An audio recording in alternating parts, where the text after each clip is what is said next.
My name's Rick. I was born and raised in Silicon Valley in the late 50s, and I've seen a lot of changes over the course of my lifetime here.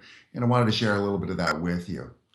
Really, in the 50s and early 60s, there were two primary industries here. One was agriculture, and there was a number of orchards that were here. So fruit trees, apples, apricots, pears, plums, what have you. And then on top of that, the defense industry, of all things.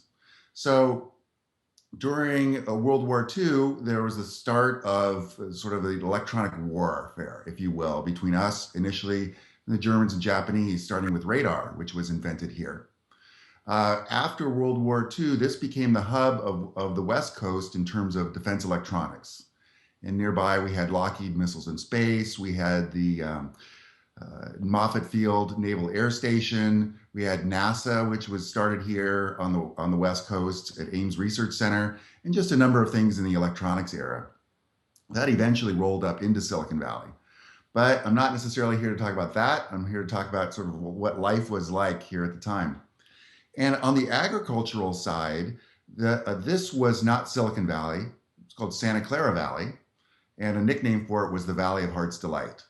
And so you would drive down all these little dinky two-lane roads, often by yourself in an old clunker car, and wind your way through orchards from one place to the next.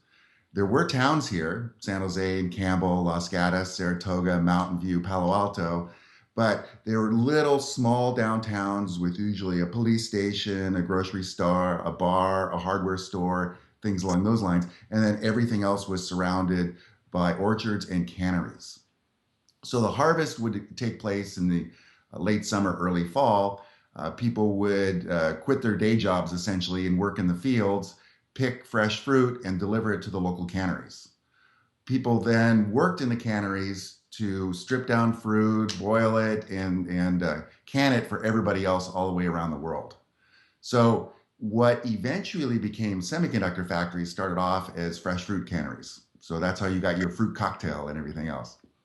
Um, Again, small little two-lane roads everywhere, no stoplights to speak of, really almost no freeways. The freeways that did exist, like Highway 101, had traffic lights about once every mile. And that's how we got from one place to the next. Highway 280, which is the big one up and down the peninsula, didn't exist. It was just a patchwork of little small roads. And so what's happened over the course of the last few decades, the defense electronics industry grew into the semiconductor industry, which grew into the computer industry, and took over a lot of land with factories and increased the population dramatically as more and more opportunities arose out here on the technology side.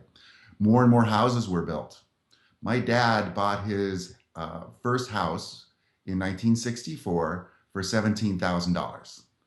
Now, if you were to go online, it's worth 1.2 million, and not a lot has been done to it. So things have really changed here by way of dramatic housing.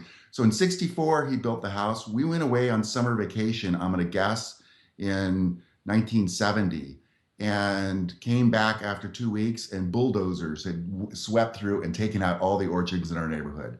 So the apricot orchard that we had on one side and the walnut orchard on the other were no longer there. It just turned into a giant construction site for tract housing. It was fun for a kid because you got to sit on the bulldozers and ride around and see all that construction. But I wish I had taken more pictures about what it was really like back in the day. So now there's not even an orchard to be found.